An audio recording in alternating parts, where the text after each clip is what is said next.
7 décembre 1941, 7h56 du matin. Des chasseurs japonais, les célèbres Zéros, se dirigent vers l'archipel d'Hawaï. Leur cible, la flotte américaine du Pacifique, cantonnée à Pearl Harbor.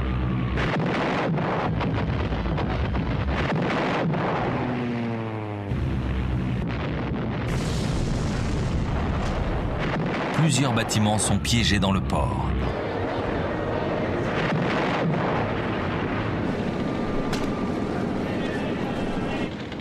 Quelques minutes plus tard, d'autres chasseurs nippons succèdent à la première vague.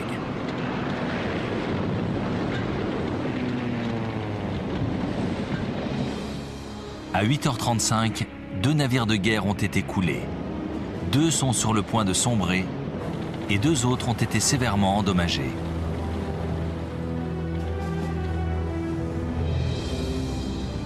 Un 7e bâtiment, le Nevada, a largué ses amarres et tente de fuir vers la haute mer. Touché à son tour, il est obligé de s'échouer.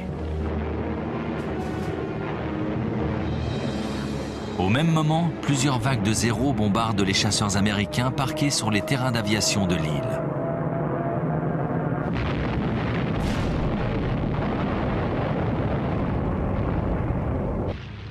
Ils s'en prennent également au baraquement.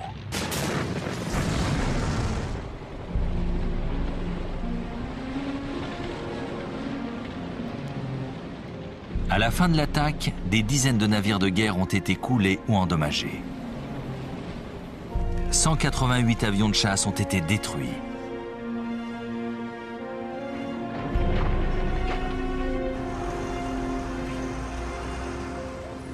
Le jour suivant, le président américain, Franklin Delano Roosevelt, déclare la guerre au Japon. Since the unprovoked and dastardly attack by Japan on Sunday, December 7th, 1941, a state of war has existed between the United States and the Japanese Empire.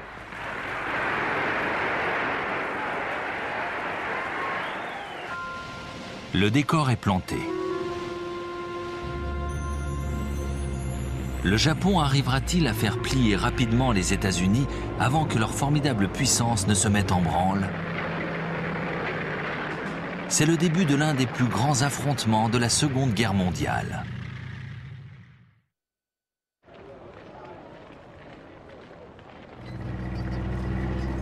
La première action de guerre japonaise date du mois d'août 1940. Profitant de la défaite française, le Japon prend le contrôle de ses bases aériennes dans le nord de l'Indochine. C'est un coup facile qui lui permet d'étendre considérablement sa domination sur la région.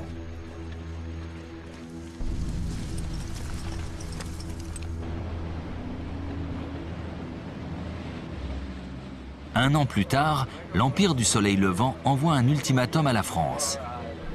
Les Japonais veulent utiliser toutes les bases de la colonie indochinoise.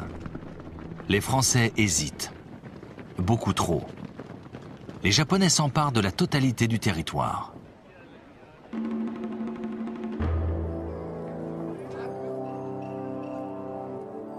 Les conséquences ne se font pas attendre. Les États-Unis gèlent les avoirs japonais à l'étranger. Le pays ne peut plus acheter de pétrole, une denrée dont il manque cruellement. Que faire? S'incliner et perdre la face ou poursuivre la conquête?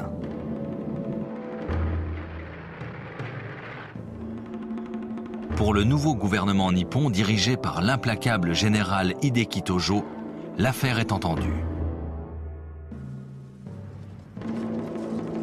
Ordre est donné à tous les officiers supérieurs de se préparer.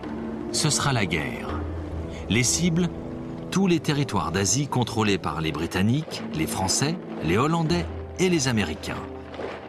Un seul but, une victoire totale et rapide.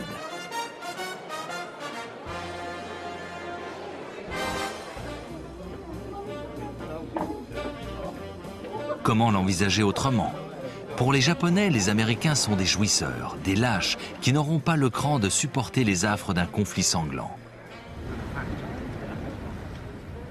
Les amiraux japonais sont persuadés que la destruction de la flotte américaine stationnée dans le Pacifique sera un coup mortel, que Washington demandera grâce aussitôt. Le lieu de l'attaque va rester dans l'histoire, Pearl Harbor. C'est l'amiral Isoroku Yamamoto, commandant en chef de la flotte japonaise, qui aura l'honneur de mener l'offensive. 10 cuirassiers et 10 porte-avions se dirigent vers l'archipel hawaïen, une flotte ultramoderne.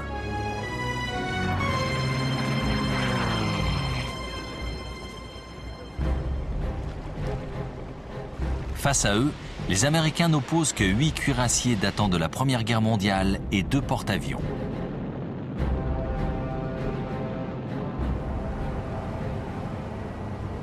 Yamamoto n'a rien laissé au hasard.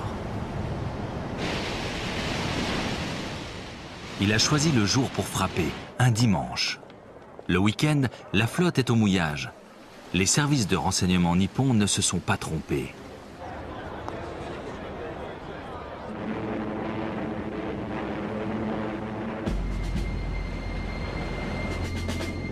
Le mot d'ordre est simple, silence radio.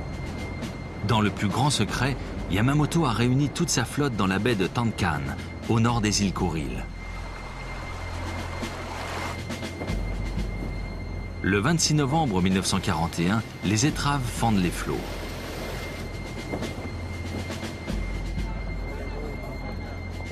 Ironie de l'histoire, au même moment, des négociateurs japonais atterrissent à Washington pour débattre du problème chinois. Mais ce n'est qu'un leurre.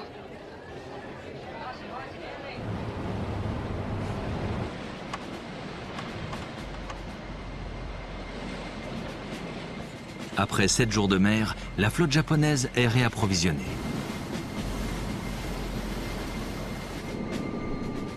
Trois jours plus tard, elle met le cap sur Hawaï. Les Américains sont loin d'imaginer ce qui va leur arriver.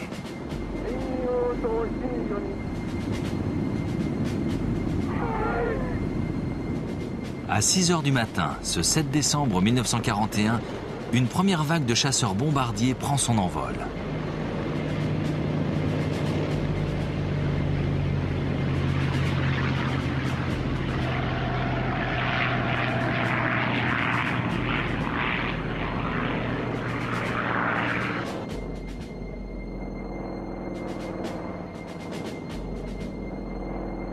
Alors qu'ils foncent vers leur objectif, à Hawaï, les personnels de l'US Air Force et de l'US Navy profitent d'une douce matinée de repos.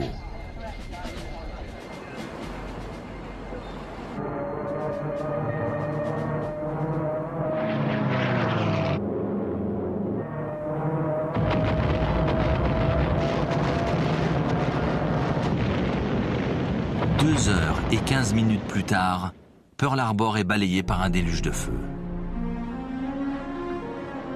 Le plan de Yamamoto a fonctionné à la perfection, à un détail près.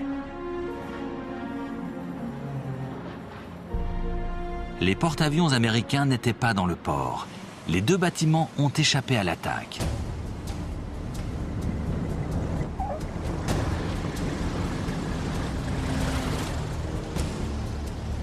Yamamoto voulait anéantir toute la flotte du Pacifique. Sa victoire n'est pas complète.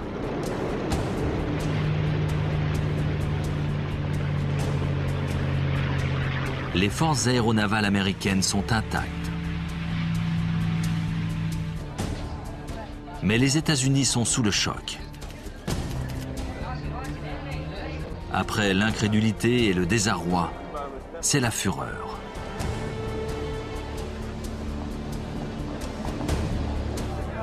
Des manifestants en colère assiègent l'ambassade du Japon. L'attaque vient de réveiller un géant assoupi. Le secrétaire d'État à la Marine, Frank Knox, exprime la pensée de tous lorsqu'il déclare « Les Japs ont déclenché cette guerre, on va se charger de la terminer ».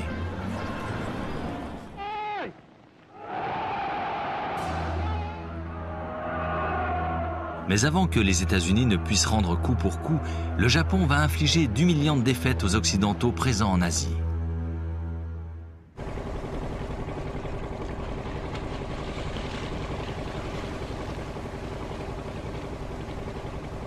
Décembre 1941. Les États-Unis pansent leur plaie. Le Japon en profite.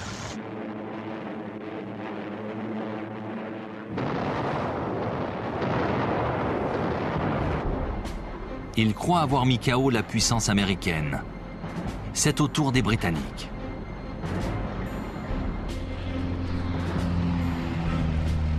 Les forces japonaises débarquent au nord-est de la Malaisie.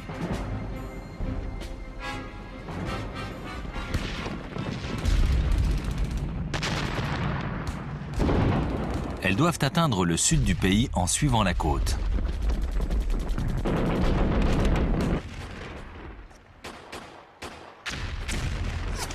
Un contingent indo-britannique tente de résister.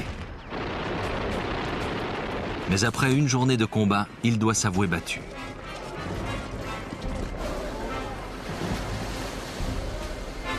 Pendant ce temps, le nord de la Thaïlande est le théâtre d'un second débarquement japonais.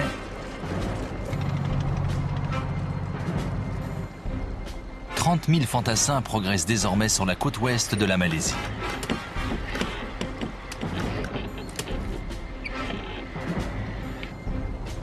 Leur but, Singapour, centre administratif et militaire de l'autorité anglaise dans le sud-est asiatique.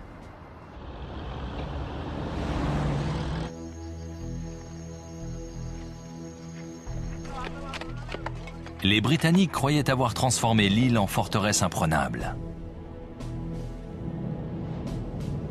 Mais tous leurs canons pointent vers le sud, vers la mer.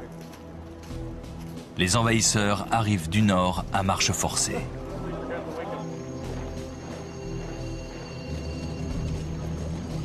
Les officiers de Sa Royale Majesté commettent une autre erreur.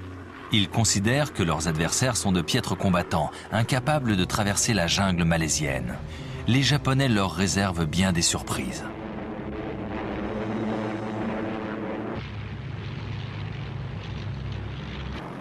Pour emporter Singapour, ils y expédient leurs bombardiers qui écrasent la ville.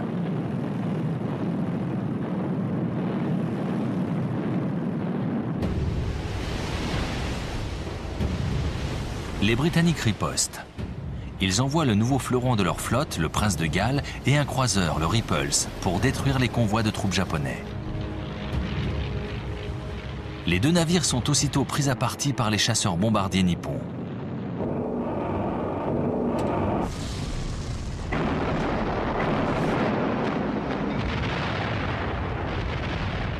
Les deux joyaux de la Royal Navy sont coulés en moins de 2 heures. Plus de 1000 hommes d'équipage périssent durant la bataille.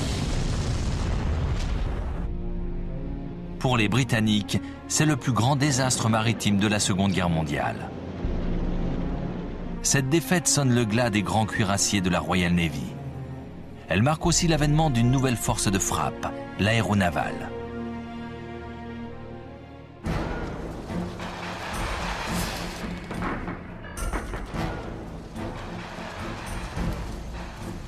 À terre, l'infanterie japonaise continue sa progression à travers la jungle.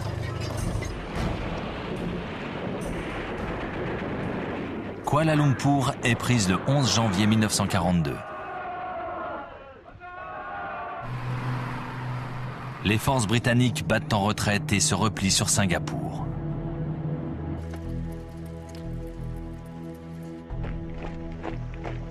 « 100 000 soldats anglais y sont rassemblés pour défendre la ville face à 30 000 Japonais.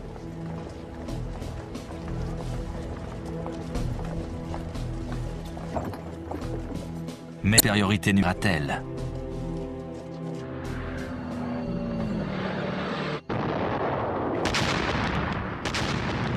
Les Japonais lancent leur assaut au début du mois de novembre. La ville est soumise à un bombardement intensif.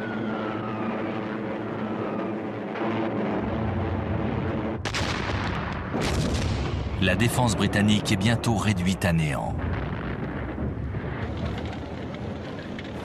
Les civils sont durement touchés.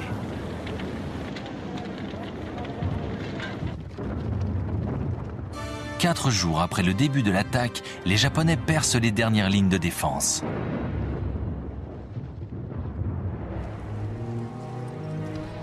le commandant de la place, le général Arthur Percival, se rend avec ses 90 000 hommes.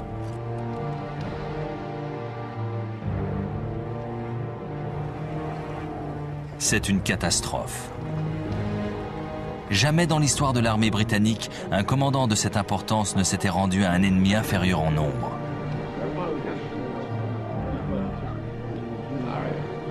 L'Asie du Sud-Est change de main.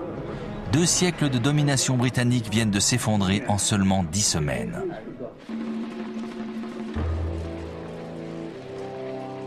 Ce raz-de-marée n'est pas près de s'arrêter.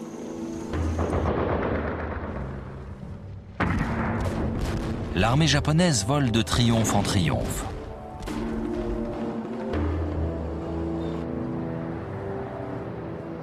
La garnison britannique de Hong Kong succombe après 2 semaines de siège.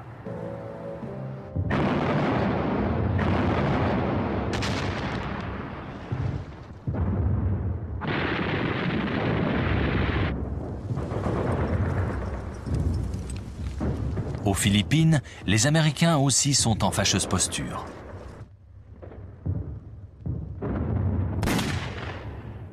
Un bombardement surprend la base aérienne de Clark Field. Les appareils sont tous au garage ou sur la piste d'envol.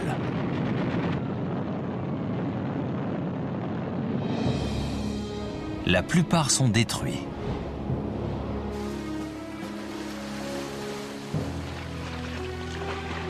Deux jours plus tard, débarrassées de la menace aérienne, les troupes nippones débarquent dans l'île.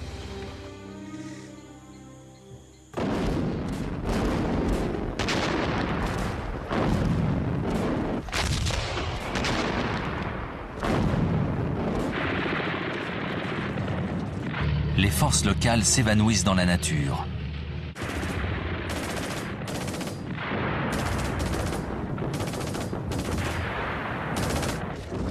Les Japonais progressent rapidement. Au bout de 10 jours, Manille tombe entre leurs mains.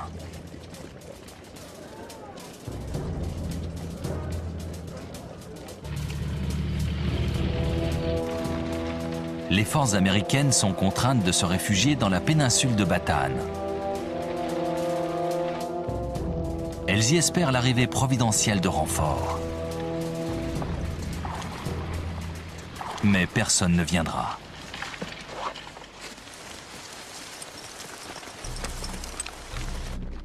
Le 3 avril 1942, les Japonais lancent un assaut général sur les positions américaines.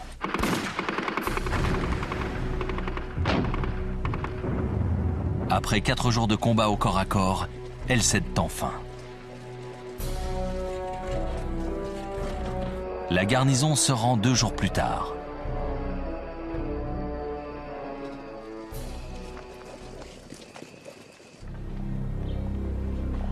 Il ne reste plus qu'une colonie britannique dans la région, la Birmanie.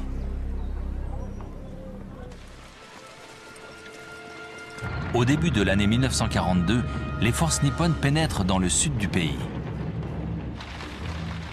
Jamais le Royaume-Uni n'avait imaginé être menacé sur ces terres. 15 000 défenseurs se retrouvent seuls pour préserver le pays de l'invasion. Comment résister au déferlement nippon?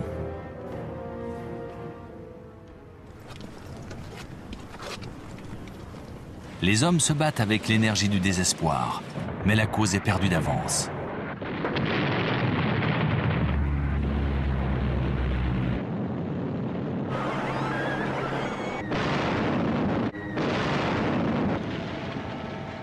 Moins de 2 mois après avoir envahi la Birmanie, les Japonais s'emparent de sa capitale, Rangoon.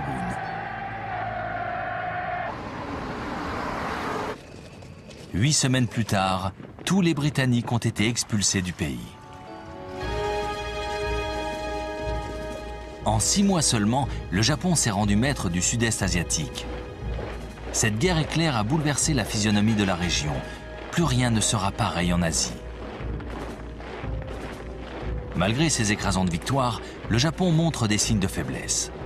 L'empire du soleil levant serait-il un colosse aux pieds d'argile?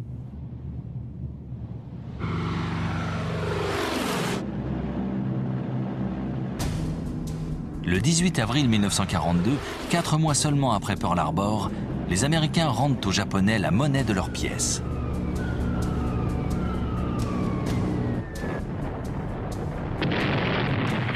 Des bombardiers lâchent leur cargaison mortelle sur Tokyo, non loin du palais de l'empereur.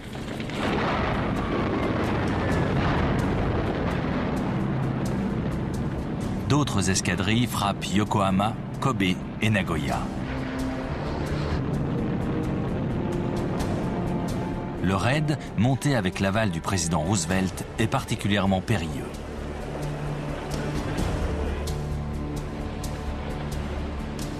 Les B-25 Mitchell n'ont pas été conçus pour décoller de porte-avions. Ils ont été modifiés à la hâte pour pouvoir décoller du pont du USS Hornet. Lorsqu'ils s'envolent, ils sont encore à 1500 km de leurs objectifs.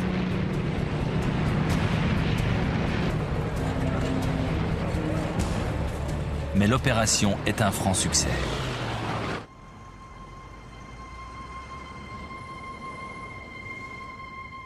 L'attaque plonge le Japon dans le désarroi.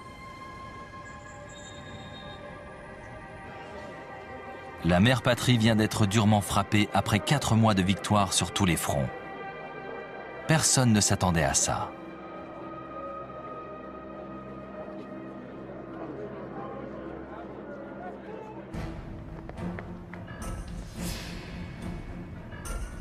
Les stratèges japonais n'ont plus qu'une idée en tête, défendre le pays. Ils vont s'y employer en lançant une offensive pour s'emparer de toutes les îles du Pacifique. Fortifiées, elles doivent se transformer en postes avancés.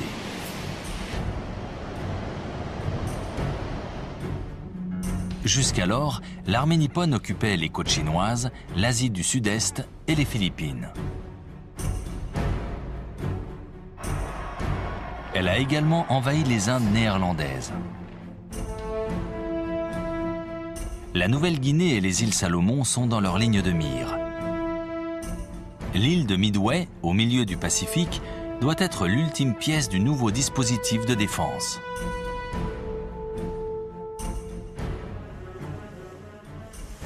Mais avant même que les Japonais n'aient fini de rédiger leur plan de bataille, un élément capital va jouer contre eux.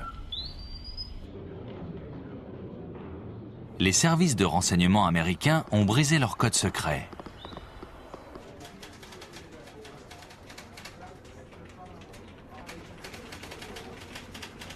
Au printemps 1942, les spécialistes basés à Hawaï ont intercepté assez de messages pour avoir une vision claire de la tactique de leurs adversaires.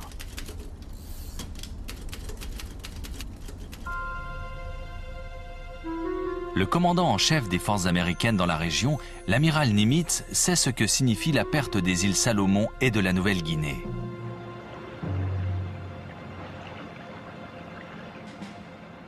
Si cette offensive réussissait, l'Australie tomberait inévitablement. Darwin a déjà été bombardé. La population est terrorisée à l'idée d'une possible invasion.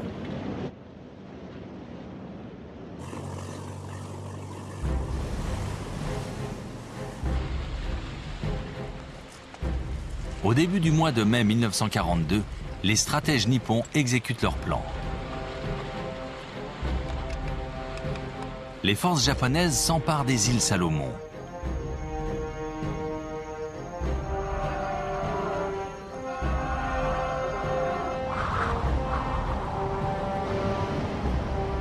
Deux jours plus tard, les forces navales nippones pénètrent dans la mer de Guinée n'est plus loin.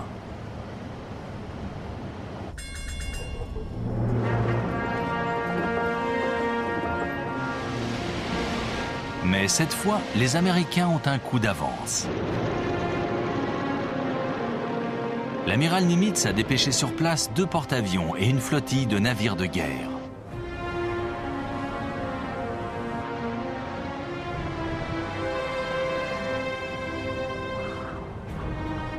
La partie de cache-cache débute.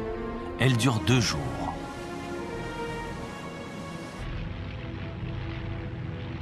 Le 7 mai, des chasseurs bombardiers américains localisent et coulent le porte-avions Shoho.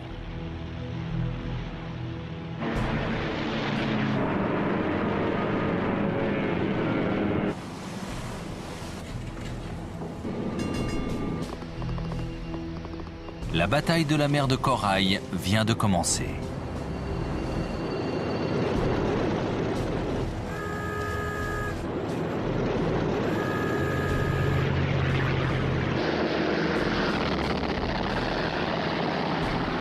Les Japonais ripostent, expédiant sur leurs adversaires une multitude de torpilles et de bombes.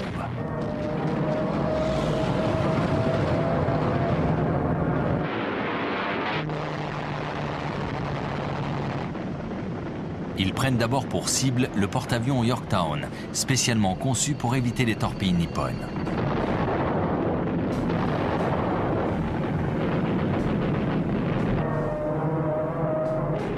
Mais c'est une bombe qui va lui porter un coup fatal. Elle transperce 4 ponts avant d'exploser. 37 marins sont tués.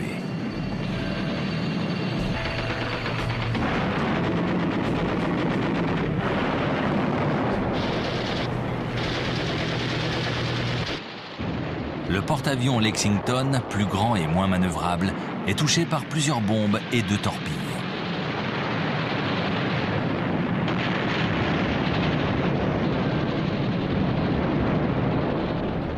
La liste de ces avaries s'allonge dangereusement.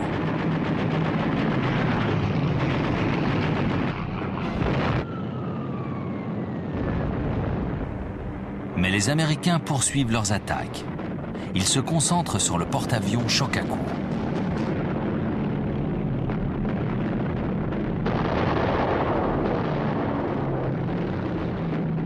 Une première vague de bombardiers est interceptée par les chasseurs japonais, les fameux Zero.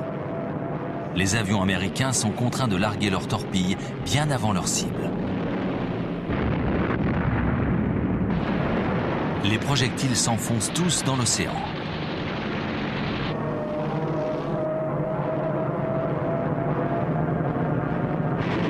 Mais une seconde vague va atteindre l'objectif.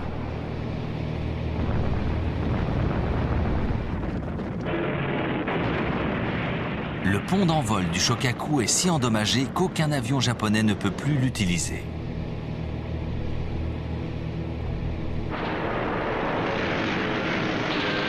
Après 2 jours d'affrontement, les 2 adversaires rompent le combat.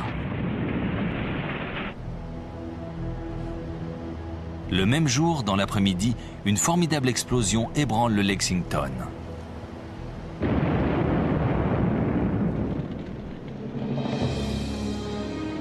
Une réserve de gazole vient de prendre feu.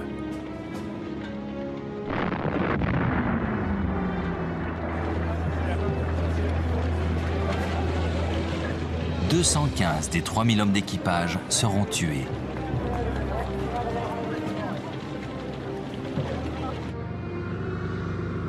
Tard dans la soirée, une torpille américaine achève le géant en flammes pour éviter qu'il ne tombe aux mains de l'ennemi.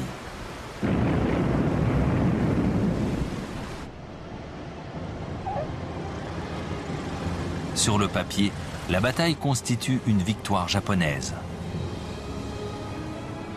Le Lexington représentait 1/4 de la capacité de transport aéronaval américaine dans le Pacifique. Mais stratégiquement, l'affrontement est un succès pour les Américains.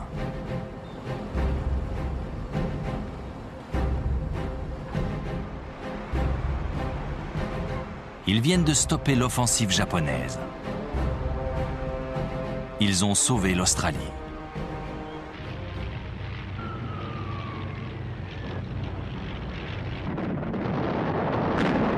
La bataille de la mer de Corail marque une nouvelle ère dans la guerre en mer. C'est la première fois que 2 flottes se sont affrontées sans même s'entreapercevoir.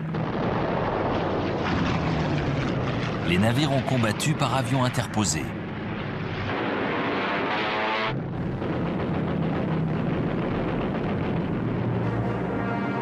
Des 2 côtés, on va se préparer à cette nouvelle forme de combat naval.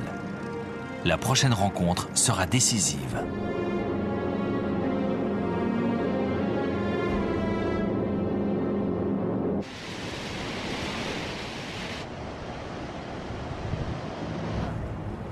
À la fin du printemps 1942, Américains et Japonais sont dans l'impasse. Le Japon a besoin d'une victoire rapide s'il ne veut pas être terrassé par la puissance américaine.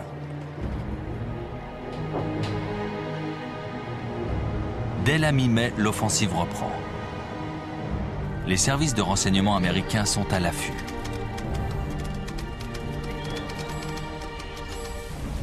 Ils connaissent le nom de code de la prochaine cible, Objectif AF, un point quelque part au milieu du Pacifique. Le problème, c'est qu'ils ignorent complètement où se trouve ce mystérieux Objectif AF. Est-ce Midway, près d'Hawaï? Cette île constituerait une base idéale pour tenter de frapper à nouveau la flotte stationnée à Pearl Harbor. Pour le savoir, les Américains vont ruser. La base de Midway reçoit l'ordre d'expédier un message en clair annonçant que le système d'approvisionnement en eau de l'île est perturbé.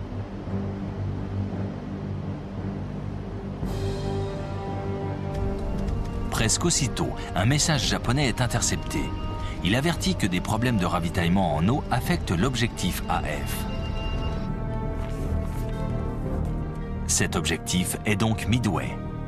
Nimitz sait où et quand ses ennemis vont attaquer.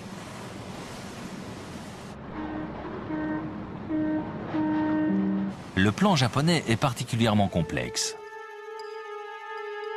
Une attaque de diversion sur les îles aléoutiennes dans le Pacifique Nord devra mobiliser une partie de la flotte américaine, pendant que les troupes japonaises débarqueront à Midway. Les Américains seront alors obligés de concentrer leurs forces navales pour reprendre l'île. Une impressionnante flotte, dont 4 porte-avions, les y attendra. Prise dans la nasse, la flotte américaine sera pulvérisée. En moins d'1 an, les forces navales nippones auront tenté 2 fois d'anéantir leur rival.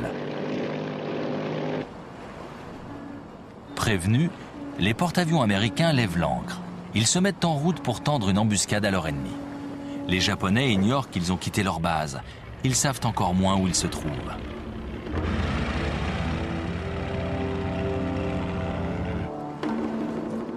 Le 3 juin 1942, comme prévu, le feu s'abat sur les îles aléoutiennes.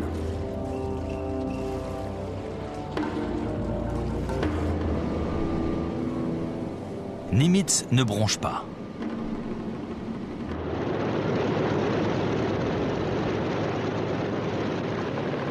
Le jour suivant, à l'aube, une première vague d'appareils teste les défenses de l'île de Midway.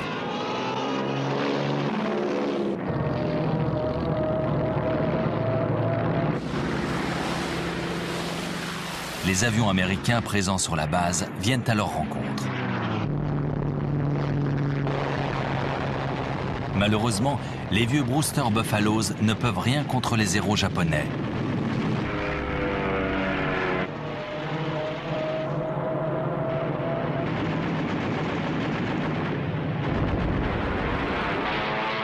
Mais leur sacrifice a permis aux défenseurs de s'organiser. Objectif AF ne sera pas une proie facile.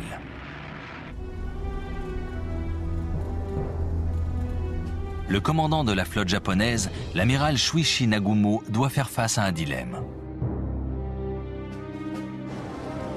Il a gardé quelques appareils en réserve, armés de torpilles, au cas où la flotte américaine serait repérée.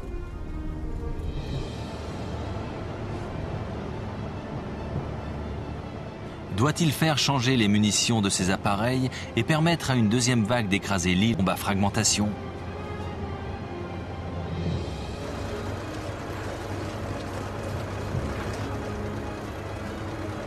Le pari est osé. Il pourrait se retrouver désemparé en cas de rencontre avec l'US Navy. Mais il décide de prendre le risque. C'est à ce moment précis que lui parvient une information importante. Les navires américains ont été repérés. Seul problème, le pilote de l'avion de reconnaissance qui les a survolés n'a pas identifié formellement les porte-avions. Peut-être n'est-ce donc qu'une simple flottille. Nagumo ne sait quelle décision prendre. Doit-il confirmer le second raid sur Midway? Doit-il, au contraire, faire réarmer ses avions afin de se préparer à attaquer ses adversaires en mer? Finalement, il se résout. Il va poursuivre les bombardements sur l'île.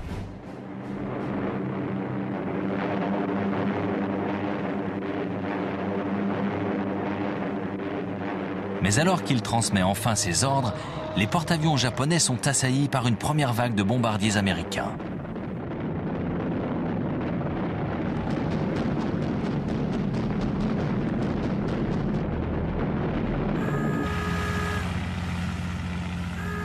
Aucun des appareils japonais ne peut intervenir, mais l'attaque est repoussée.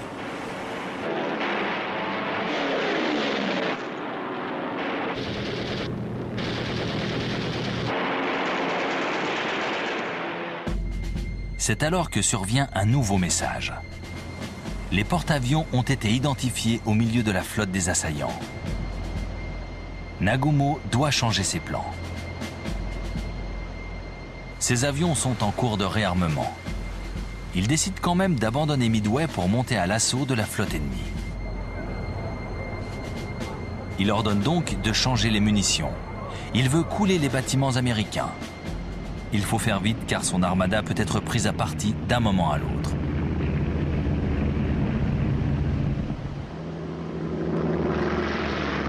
Effectivement, à peine les ordres transmis, des bombardiers américains obscurcissent l'horizon.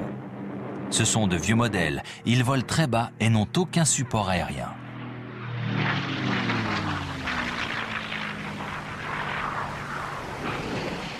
L'attaque se transforme en tir au pigeon. Les avions sont tous abattus.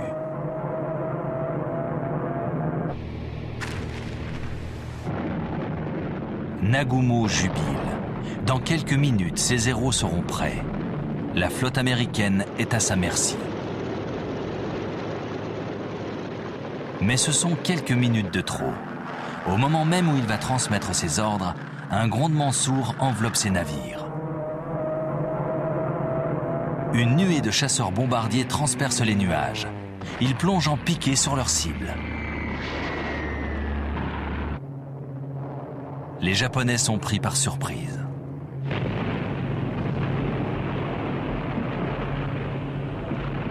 Les atermoiements de l'amiral Nagumo vont lui être fatals. Un déluge de bombes s'abat sur ses vaisseaux. En moins de 5 minutes, 3 porte-avions sont en flammes.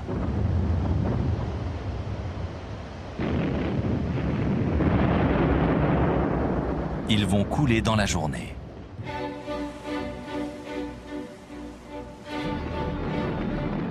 Le 4e, le Hiryu, est resté masqué par un orage tropical. Dans l'après-midi, il organise une contre-attaque aussi désespérée que suicidaire.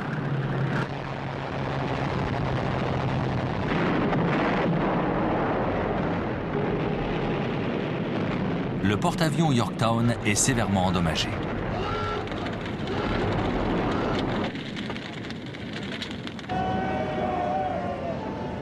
Il sera coulé quelques jours plus tard par un sous-marin japonais.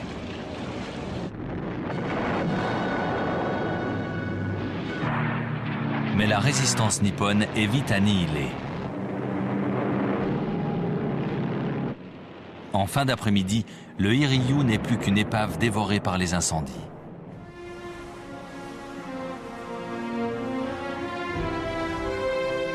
Quatre géants des mers ont été détruits en quelques heures.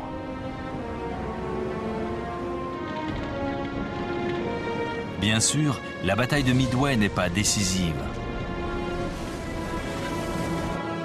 Mais le Japon vient de perdre ses meilleurs porte-avions et 332 appareils.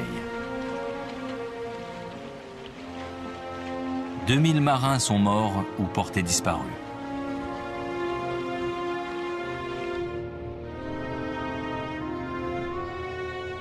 Les Américains sont les nouveaux maîtres du Pacifique. Pourtant, les Japonais ont encore des cartes à jouer sur terre et dans les airs, car leur force aérienne reste redoutable. Dans les mois qui suivent, ils vont prouver qu'ils n'ont pas dit leur dernier mot.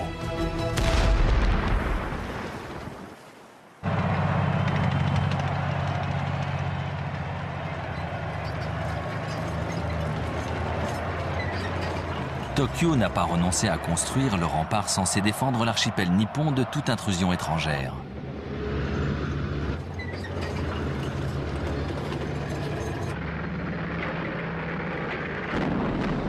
Malgré le désastre survenu à Midway, l'objectif est inchangé: conquérir la Nouvelle-Guinée et les îles du centre Pacifique. Les stratèges japonais ont échafaudé un nouveau plan: privilégier les offensives terrestres.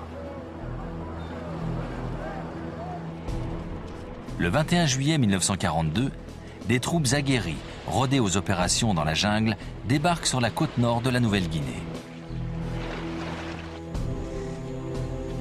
Elles prennent la direction de l'ouest. Objectif, Port Moresby, la capitale. Rien ne leur résiste. Les forces australiennes sont littéralement submergées par le nombre.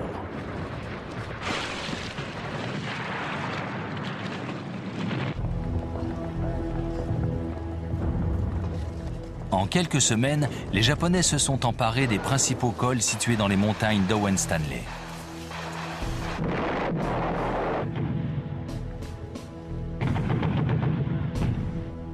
C'est là qu'elles vont attendre des renforts avant de foncer sur Port Moresby.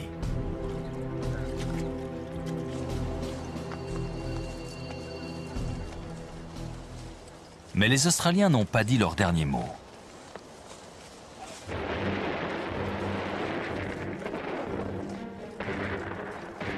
Lorsque les Japonais se mettent en marche, ils comprennent vite que la prise de la ville ne sera pas aussi simple que prévu.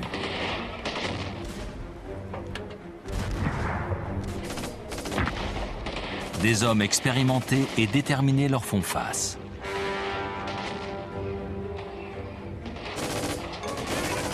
Les Australiens s'accrochent au terrain. Les Japonais n'avancent pas d'un pouce.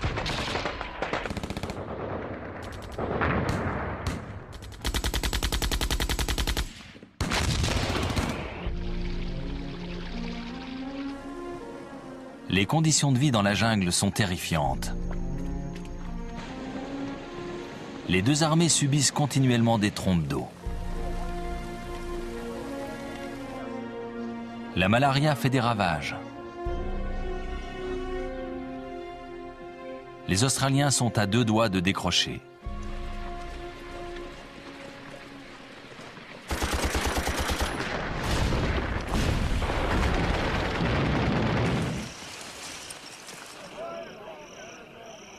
Après 2 mois d'intenses combats, les Japonais sont à moins de 45 km de Port Moresby.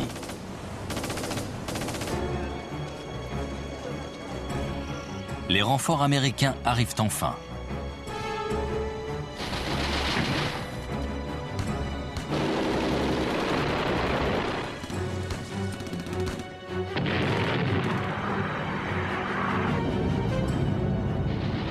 En septembre, c'est au tour des Japonais de reculer.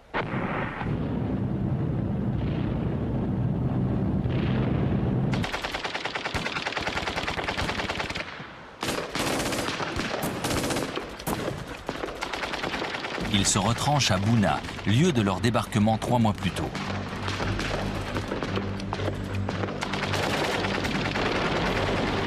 La plupart d'entre eux préfèrent mourir plutôt que de se rendre.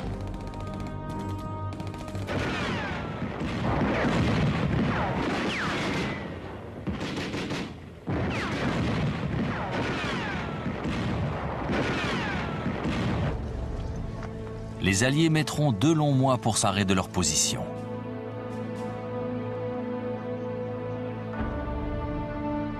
La bataille s'achève dans un bain de sang.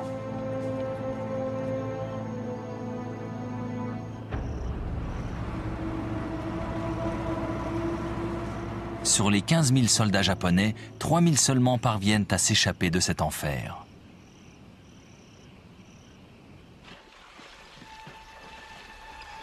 L'état-major japonais commence à douter. Leur flotte est en grande partie détruite. La dernière offensive terrestre est un désastre. La puissance militaire américaine se renforce de jour en jour.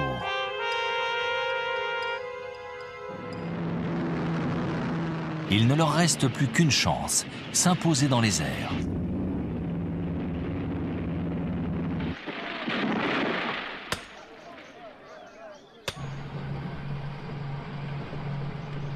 Dès l'été 1942, les ingénieurs japonais ont transformé les îles conquises en porte-avions.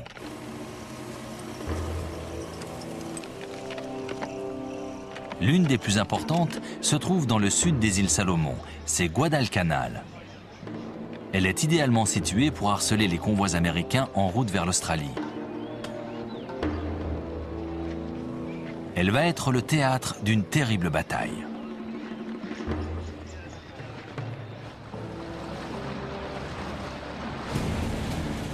En juillet 1942, des unités de Marines débarquent sur ces plages paradisiaques. Ils ne rencontrent pas de résistance.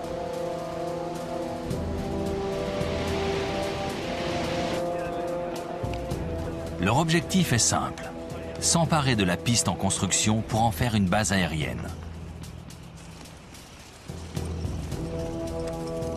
Mais les Japonais n'ont pas l'intention de les laisser faire. La nuit même, une flotte envoyée sur place débarque des troupes et attaque les navires américains.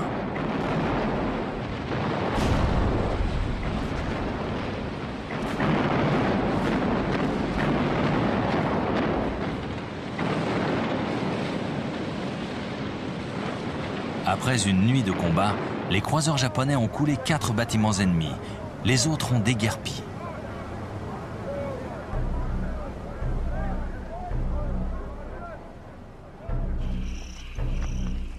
Désormais, les Marines sont seuls sur l'île, sans ravitaillement, manquant d'à peu près tout. Pauvre Robinson abandonné au milieu du Pacifique. Ils n'ont plus qu'à se retrancher autour du tarmac.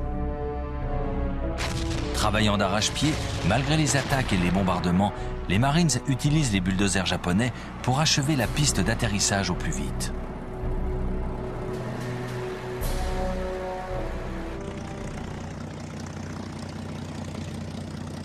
Deux semaines plus tard, un groupe de chasseurs-bombardiers s'y pose sans encombre.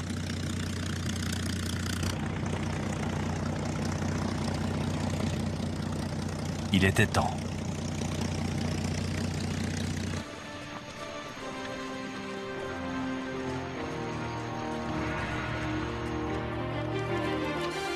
Le lendemain, de nouvelles troupes japonaises lancent plusieurs attaques suicides sur la base.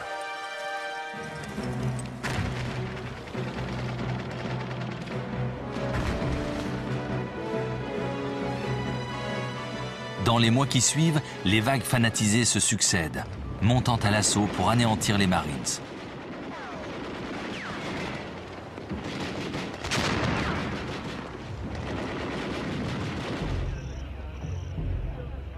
À l'hiver 1942, les deux belligérants marquent une pause. Les Japonais s'enterrent à leur tour.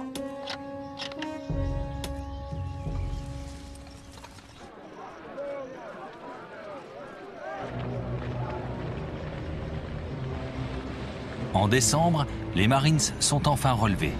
Ils ont tenu 6 mois dans l'enfer de Guadalcanal.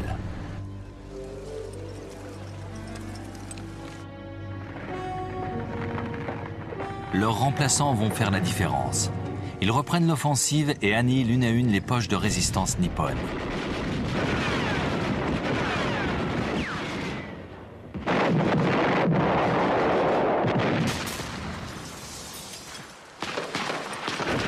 Au début du mois de février 1943, l'île est aux mains des Américains.